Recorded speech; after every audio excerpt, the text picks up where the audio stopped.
प्रथमं साईनाथाय, द्वितीयं द्वारकामायिने, तृतीयं तीर्थराजाय, चतुर्थं भक्तवत्सले, पंचमं परमात्माय, षष्ठमं च शिरडीवासिने,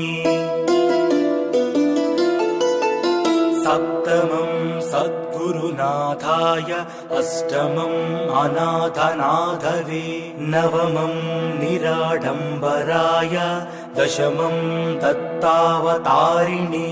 एतानि 10 नामानि त्रिसन्ध्यं यः पठेन्नरः सर्वकष्टभयान्मुक्तो साईनाथ गुरुकृपः।